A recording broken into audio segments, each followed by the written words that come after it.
to get to the point, who will win the candidates, right?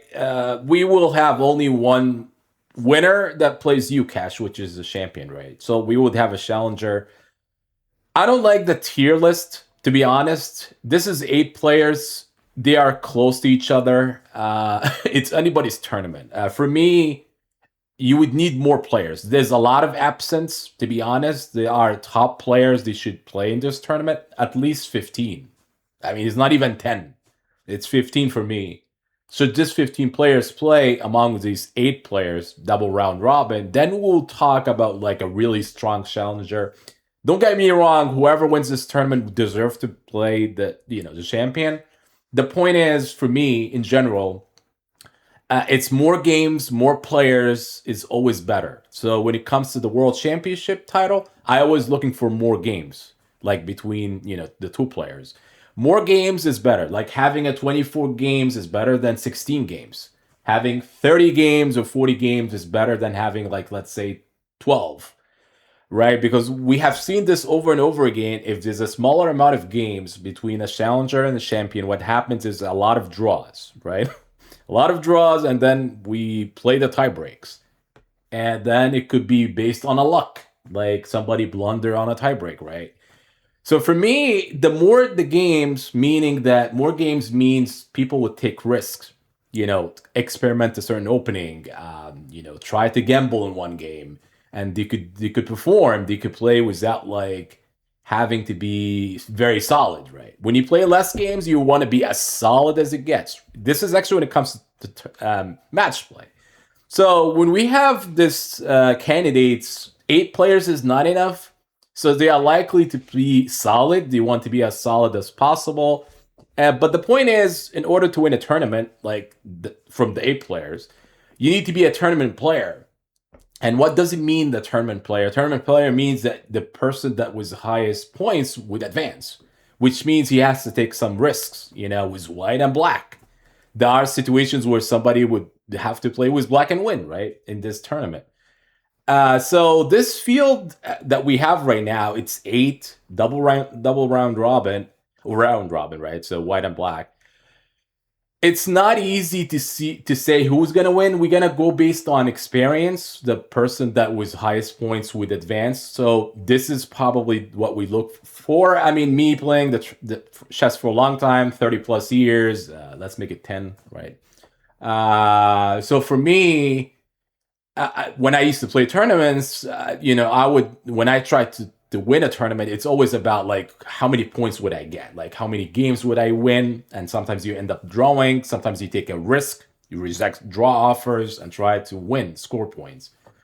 And how you could play with black and white, sometimes when you play like super solid with black, and then you take a lot of risk maybe with white, and if you draw, you draw, right? If you win, you win. But if you lose, it becomes a problem, right? Especially with the white pieces. So when it comes to the candidates, it's all about like who could score more points, not necessarily who could be effective, very strong when it comes to match play. It's funny that all 8 of them, all of the 8, not even 7, they are capable to play in a match format, meaning that they could play you cash, you could drag the match all the way to like tie breaks. The lesser the games, the easier for draws to happen. Like, they could draw with white and black, technically. There would be small details, that somebody who's more experienced could win games, maybe, obviously. But when the lesser the games, the possibility of, like, tie breaks does increase, right? And that's the reason why having more games is usually best, right, to determine the champion. So I'm going to talk about 3 or 4 players. It doesn't mean that I don't talk about the rest of the people that they are not capable enough. They are. We have very strong players, strong countries as well, and it just feels disrespectful for me to do like a tier list to say like, oh, this guy would be seeded number 4. I don't feel like this is really the proper way of saying it. Whoever does not win this event doesn't mean he's not capable enough. That's not true. We have a lot of absent. I mean, we have a lot of people missing in this event that they are capable enough to become a world champion, though. So for me, this is like an open format that anybody could really win. I would not rule out like a shock, but you wanna go with an experience, right? So me being a master and played tournaments in the past, you go with the experience, right? So experience means, the person that could win a lot of games and draw a lot, perhaps. You don't want to draw a lot because meaning draw a lot means to break even. You don't have enough points to qualify. The two players I'm gonna start with is actually Fabiano. For me, Fabiano is the most capable player that could really win this tournament, right? He could just win it straight up. If he has the momentum, the preparation, and he knows this, that he is very the nerve. He could control the nerves, which he does. He does play a lot. He's the most experienced player, along with Nakamura, of course, and you know, uh, among others, like there are players who play the candidates like Anish Giri, that does have a lot of experience. Fabiano is the one that if he's on top form, he could win the tournament.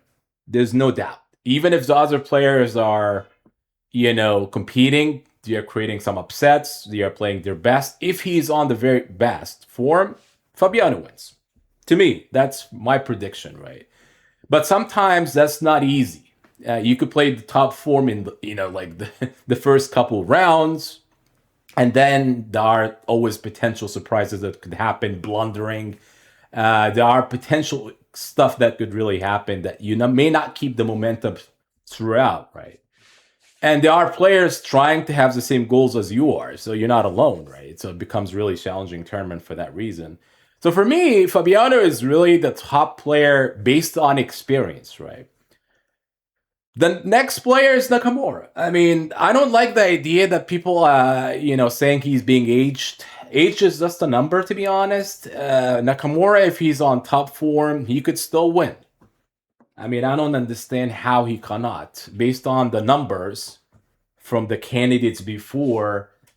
It is very possible that Nakamura could still pull it off, right? It's just always going to be based on small details, like how well he's on top form. He haven't played like a tournament in a while, but that's not good enough. I had this experience where I was very active as a master, and before I stopped playing tournaments for like maybe a couple of weeks, and I took break, and then once I came back from the break, I played very well. Sometimes when you take break, even if it's for 1 year or 2 years, you might perform very well. And you may have the opposite. You might become like really rusty. So it just depends when it happens to if you're really in the top five in the world, which Nakamura is obviously, according to the ranking, top two, top three, he's still there, right? He's still capable enough to be the winner. It's not the age. Maybe the age will play a role, like how many cycles would you be able to, like if you become a champion, how many cycles would you be able to defend your title? Like cycle wise, years to come, right? But if it's one tournament and one cycle, it is possibility that he's able to win, right? He might win, play you cash, and possibly could become a world champion. It's not impossible, right? So the age is not really an impact here. Some people try to make it a big deal. I am against this kind of stuff. I mean, I could myself play and like I could visualize myself, come back to tournaments and go for like an IM, right? If we have tournaments and I, came back fully committed to tournaments, if I have this time, I would do it. I might be able to do it. So age here doesn't feel like it's gonna be impacting Nakamura by any chance. It's just him being on the top form and play the very best. That's what we be, if he's able to pull it off. That's my prediction. He's probably going. So Nakamura knows that his chances are maybe limited in the next cycles. It might get harder to qualify. There are more stronger players always appearing. For me, he knows it. He knows it that he has to try his best to try to perform, right? So for me, Fabiano first, Nakamura is able to pull it off. And this is the two players that have the experience, right? It's also worth noting that Fabiano and Nakamura, when they play each other, I think there's a lead when it comes to score. Like Nakamura is leading the score against Fabiano. That's also could be an impact. Like sometimes chess is all about psychological too. Sometimes you do very well when it comes to style, meaning like maybe Nakamura able to beat Fabiano, but he may be not able to beat other players if he needs like a must-win game at the very end, and he's playing a game that happens to be a draw. We don't need this situation to happen. You want to be comfortable as much as possible, and if Nakamura is comfortable, he's playing the very best. He could also win the tournament. Now, this is the two most experienced players, right? For me, according to the numbers. And there are like maybe two players that they could ruin the experience for a lot of those two players. So for me, if there's a shock, I think for me it's gonna be the how well the youth players. Like I would say Prague comes to mind, and also Wee Lee. I think that's how you pronounce the name. Wee Lee or Wee Yi, Wee Yi, I suppose. Wee Yi, it's a name. So Wee Yi is actually, he's in the age which seems to be like I would consider him being young, right?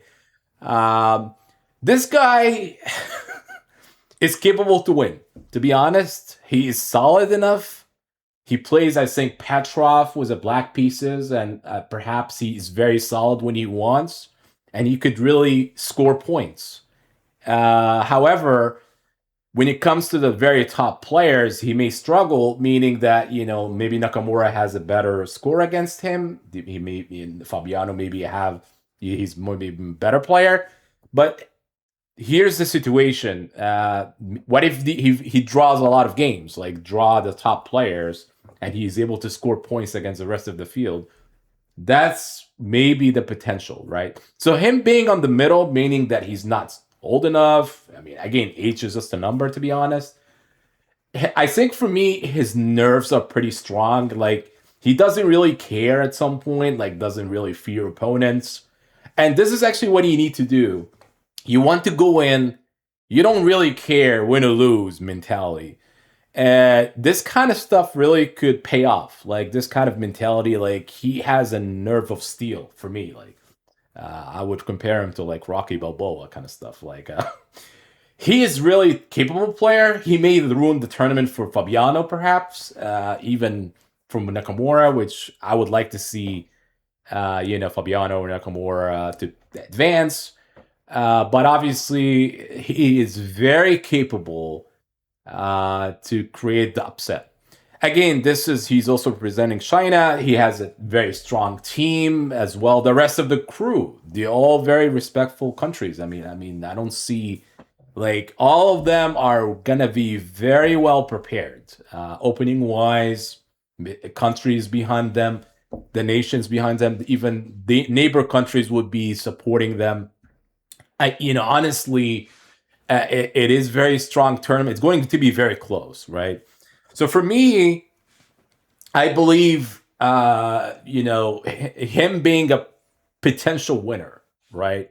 Very solid, nerve of steel, and potentially able to create an upset. And the upset would be him being the winner. If the field is so close that it is between maybe half a point between the first place and the second place, or it's a tie, he's likely to become the winner. That's how it's going to work. Or maybe one from behind, like maybe somebody's scoring from behind.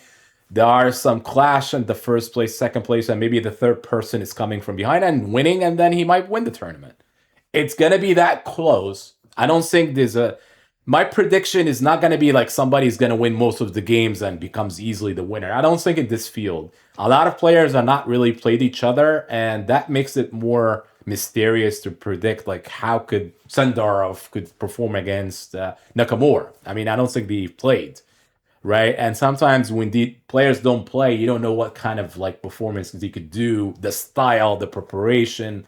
It becomes a little bit tricky to determine what could happen when you play. When you don't play a certain player. You could actually you could actually prepare against him, but he's also preparing against you. So you just never know what kind of performance could do. So usually the skill comes along, right? For me, the first person I'm gonna talk to is Prague, right? The Indian players and the generation of the Indian players is completely impressive in a lot of way. Fishy and Anand and alike, really, in India. I mean, India is really proving to be the next generation of like chess, and a lot of players. They bring a lot of players in, and it's just like good amount of support, right? Big country with big ambitious, and the champion is actually from India, right? So it's not like we cannot really rule out Prague, him being young, along with we I guess we got from China, and it's just gonna be very close among these four players. Now, Anish Giri could be, people would say, why you not talking about Anish Giri and why not talk about the rest of the players? So for me, Anish Giri is very capable player and also very experienced. The problem here, Anish Giri is one of those players. He's very strong when it comes to match. You put him against against straight to you cash, or put him against a champion, he is going to be a very strong match player.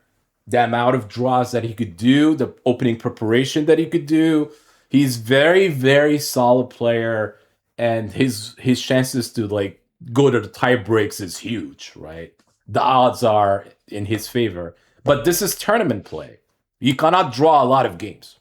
If you draw a lot of games, that's equivalent to like losing a couple games, and that seems to be the issue. And Ishigiri could win the tournament if he's really taking a lot of risks. Not taking a lot of draws. When he plays white, he just go after the players. I don't see this being, happening. Sometimes players are based on their style. They're not going to change their style within like 1 day or 2 days, or in specific tournaments. Specific tournament, they're just gonna play their own stuff, right? They're not gonna change their styles just so they could win a tournament. Sometimes people are not used to this. They start pushing, they might start losing, right?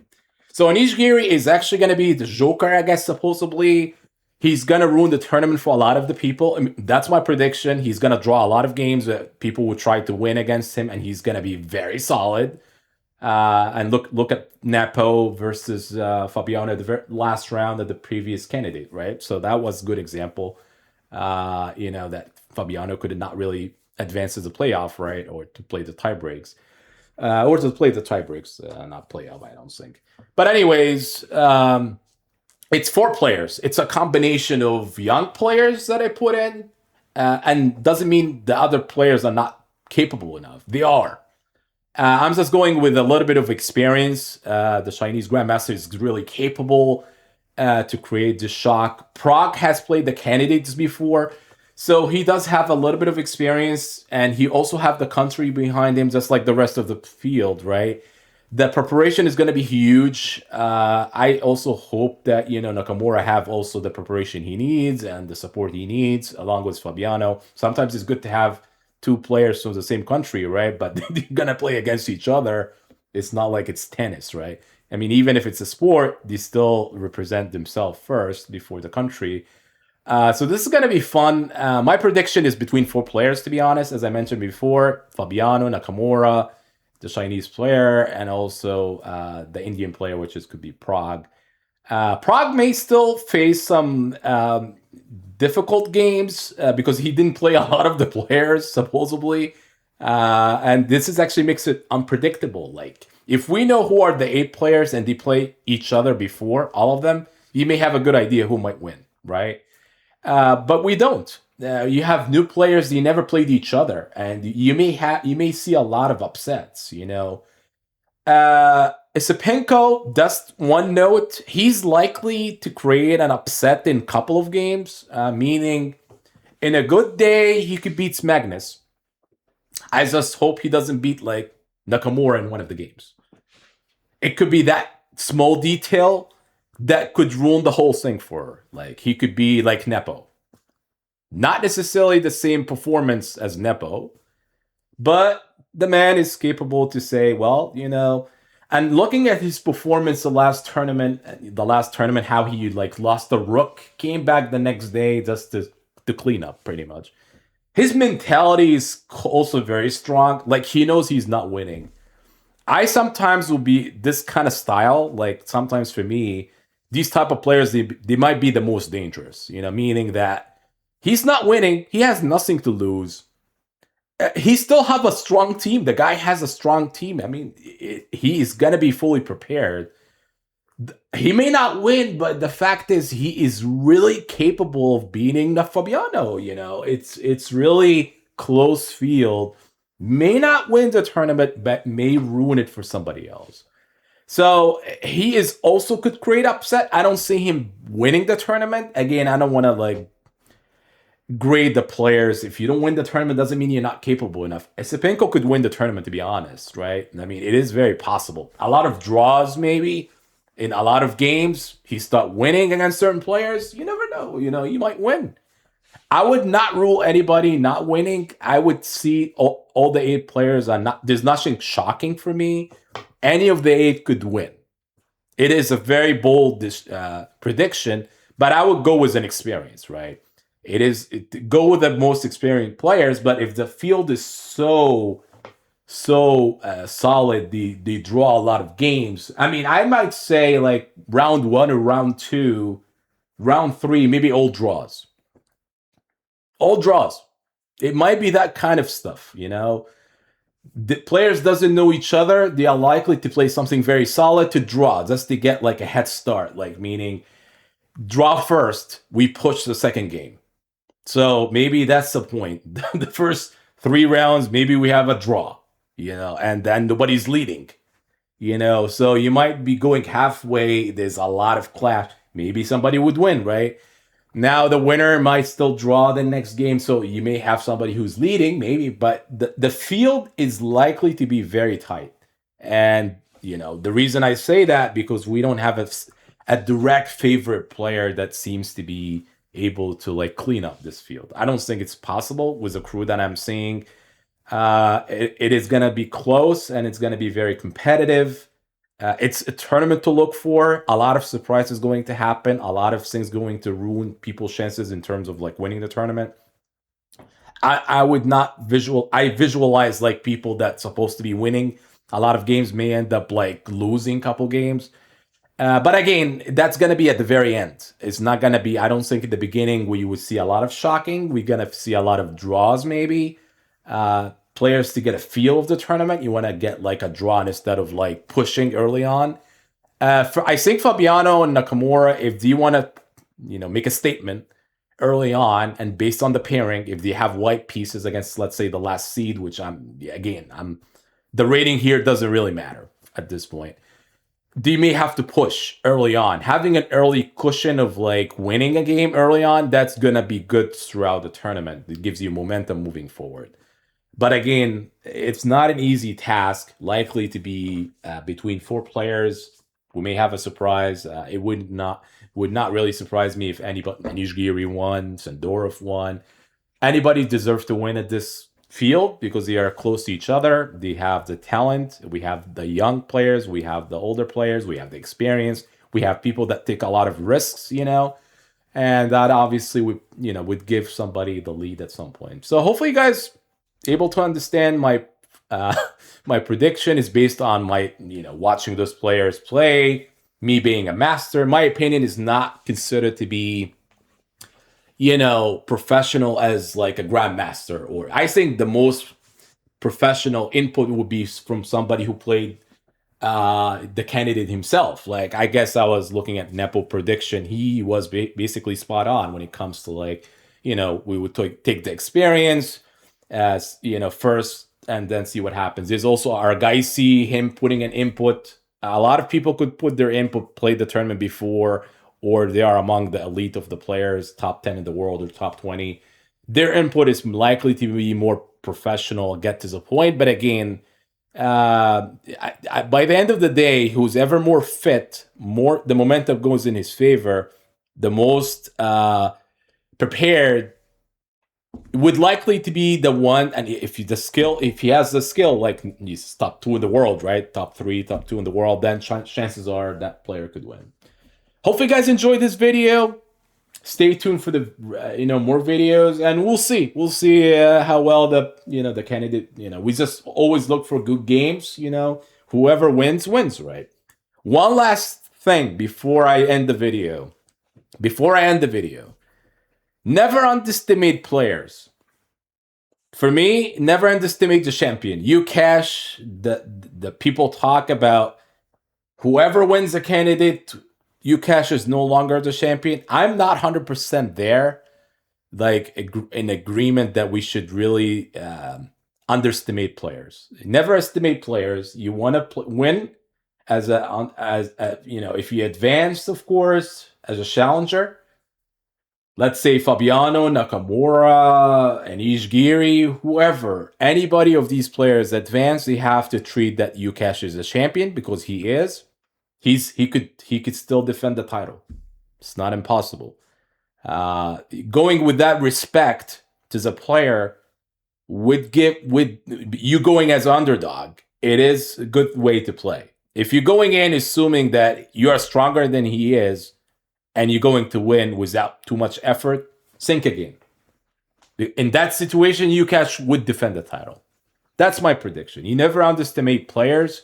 Yukash still a champion. We have to take what we have. He's a very capable player. There's a reason he's a champion, though. For me, he could still lose the title, but again, do not underestimate him because sometimes when we underestimate players, our performance will go down, and his performance goes up. I'm assuming that he also have experience playing. I don't care about his performance lately. It could be deceiving, losing games, testing different openings, and that he's giving a message that he's capable. He might be losing his title, but when he end up playing the championship, then he wins. Then what?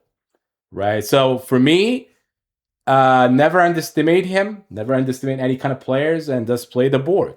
You play the board. You have your team behind you, the country behind you, the support behind you, and that's what it means, right? I just need to say that because I'm seeing a lot of videos that saying Ucash is not capable of defending. I don't agree with that. You have to do it on the board. You just cannot make this kind of prediction unless you work your way to beat the champion. Once you beat the champion, we could grade him. Then after that, bad performance maybe. He played well in a couple of games, but lost couple games. You cannot go. You cannot do this unless after the tournament. After that, we conclude the games and then we have a clear idea that we could compare the previous one and the latest one. We have like good amount of like data to talk about, right? He's also gaining some momentum, meaning he might have more experience, more better teams, better support. Fishy Anna is on his team now, right? Perhaps, right? More players rooting for him. I mean, he may have a lot of support for him to win, and he might win, right? So for me, you want to get to the point, advance as a challenger, and give him the respect that he's a champion. And for me, I do respect that he's a champion. When we have a challenger, we go from there, right? So if Nakamura advance, Fabiano advance, do not assume it's automatic win. There's more work to do from there, and obviously we would have maybe a new champion. It would depends on a lot of preparation and who has the most momentum and the preparation, and obviously where are they gonna play, right? Where are they gonna play? Probably in a different country. Doesn't have to be India, right? So having different sites, so it becomes fair for both players. So that being said, hopefully you guys enjoyed the video, and I'm looking on for more competitive games. For me, whoever wins will be well deserved because this field is unpredictable, and that person would score a lot of points. So that means that he's capable enough to like advance. Good luck to the rest of the players. The people that did not perform this time were advanced. There's always next time. I usually like to go for look beyond. We likely to see Magnus back, so it is very possible that the next cycle or the next two cycle are going to be more interesting with more players popping in and more competitive. Hopefully you guys enjoyed this video. I will see you by the next one. See you.